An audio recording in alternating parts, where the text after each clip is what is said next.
Hi guys, wedding season start हो गया है और आई थिंक हर एक लड़की के लिए उसके वेडिंग डे से बड़ा डे कोई नहीं होता है। And the most important thing is कि दुनिया की कोई भी लड़की हो मोस्ट ब्यूटीफुल लगना चाहती है। तो गाइस, आज मैं आप लोगों के साथ कुछ टिप्स शेयर करने वाली हूँ जो कि आपकी स्किन को फुली प्रिपेयर कर देंगी for your wedding day. So guys, इस वीडियो में मैं लास्ट में एक बहुत जरूरी टिप देने वाली हूँ जो कि बहुत हेल्पफुल होने वाली है आपके लिए। सो प्लीज इस वीडियो को एंड तक जरूर देखें। और अगर आपने मेरा चैनल अब तक सब्सक्राइब नहीं किया है तो प्लीज चैनल को भी सब्सक्राइब कर लें। तो चलिए फिर वीडियो स्टार्ट करते हैं।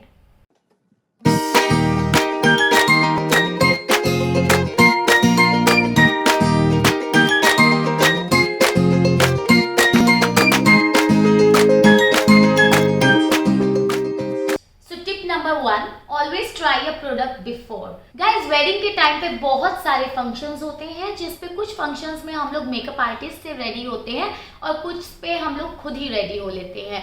सो गाइज, अगर आप खुद से रेडी हो रहे हैं तो प्लीज एक बात का बहुत ध्यान रखें कि अपने वेडिंग डे के आसपास कोई भी प्रोडक्ट ऐसा यूज मत करें जो कि आपके लिए न्यू हो, न्यू ब्रांड का हो, क्योंकि बहुत से जो प्रोडक्ट्स होते हैं आपकी स्किन को सूट नहीं करते हैं और बहुत बार उसकी वजह से आपके स्किन पे रैशेज हो सकते हैं या फिर पिंपल ब्रेकआउट्स हो सकते हैं।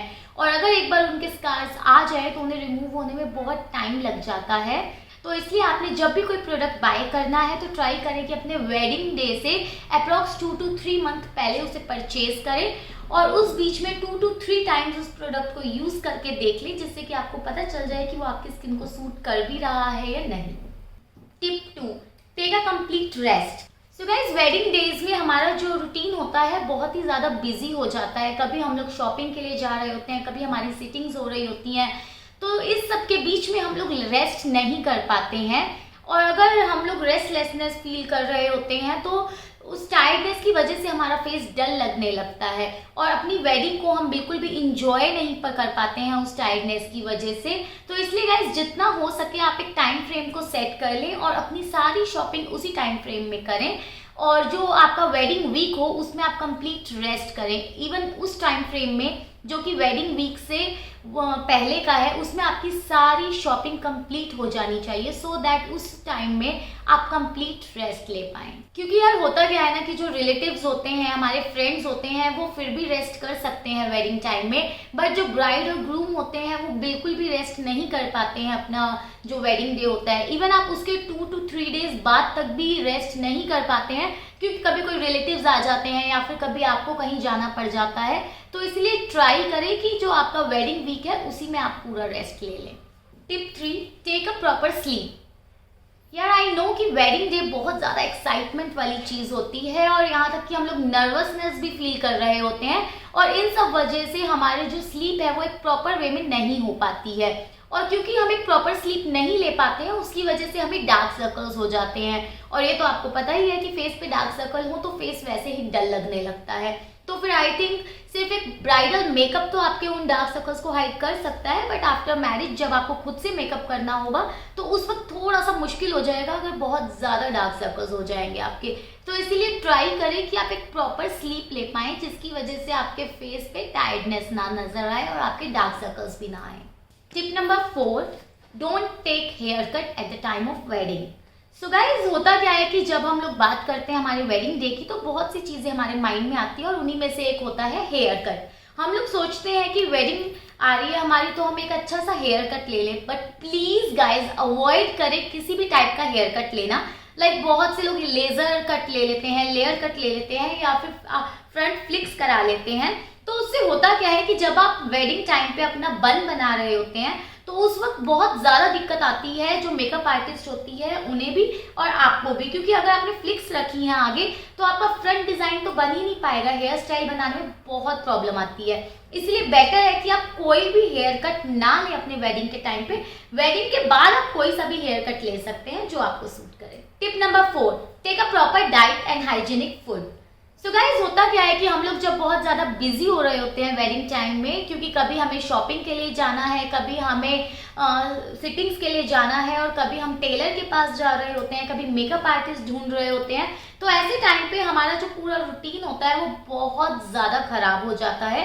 इवन हमारे पास खाना खाने का भी टाइम नहीं बचता है और ऐसे में हम लोग क्या करते हैं, हम लोग स्ट्रीट फूड खा लेते हैं और आई थिंक उस टाइम पे डेली स्ट्रीट फूड खाना आपकी हेल्थ के लिए बहुत ज़्यादा खराब हो सकता है, यहाँ तक कि आपको स्टमक डिसऑर्डर भी हो सकता है। इसलिए अवॉइड करें बाहर का ज़्यादा खाना। हाँ, आई नो कि पूरा दिन इतने बिजी रूटीन में भूख तो लगेगी ही, तो ऐसे में आप क्या कर सकते हैं कि आप अपने बैग में फ्रूट या फिर ड्राई फ्रूट्स या फिर जूसेस रख सकते हैं, और जब भी आपको टाइम मिले और आपको भूख लगे तो आप उस फ्रूट को खा सकते हैं, ड्राई फ्रूट को खा सकते हैं। वो वैसे भी आपको एक एनर्जी प्रोवाइड करेंगे, और दूसरा ये आपकी स्किन के लिए भी अच्छे होंगे और बहुत हेल्दी भी होंगे। और गाइस, अगर इन केस आपको बाहर से खाना पड़ भी रहा है तो प्लीज़ ट्राई करें कि अच्छी जगह से खाना खाएं, एक हाइजेनिक रेस्टोरेंट या फिर हाइजेनिक जगह से ही खाना खाएं, स्ट्रीट फूड अवॉइड करें। Tip number 5, stitching and clothing. Guys, जब भी आप अपनी वेडिंग की शॉपिंग कर रहे हैं और बात आ रही हो क्लोथिंग की, तो एक बात का बहुत ध्यान रखें कि जब भी आप क्लोथिंग की शॉपिंग कर रहे हैं, लाइक आप कोई सूट ले रहे हैं, साड़ी ले रहे हैं, कुछ भी ले रहे हैं, लहंगा ले रहे हैं, तो अगर वो फुली स्टिच्ड है तो एक बार उसे ट्राई ज़रूर करें, और अगर वो अनस्टिच है तो एक टाइम फ्रेम लेके चले वेडिंग से अप्रॉक्स 15 to 20 डेज पहले का, और जब वो स्टिच हो जाए तो उसे एक बार ट्राई ज़रूर करके देख लें। क्योंकि बहुत बार ऐसा होता है कि हम बहुत जल्दबाजी में होते हैं और बिना ट्राई किए ही उस ड्रेस को ले लेते हैं, और बाद में वेडिंग टाइम पे या फिर वेडिंग के बाद जब हम उसे ट्राई करते हैं तो या तो वो लूज होती है या फिर बहुत ज़्यादा टाइट होती है। ऐसे में आपका मूड बहुत ज़्यादा खराब हो सकता है और आपकी वेडिंग बहुत ज़्यादा खराब हो सकती है, आप उस चीज़ को एंजॉय ही नहीं कर पाएंगे।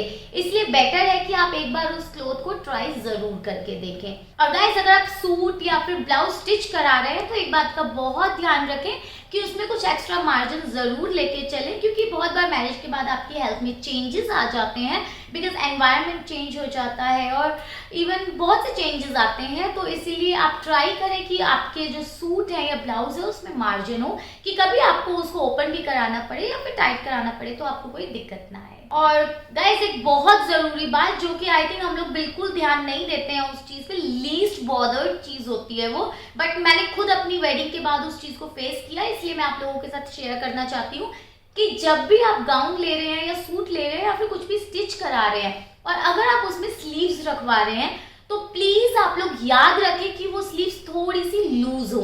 ऐसा क्यों?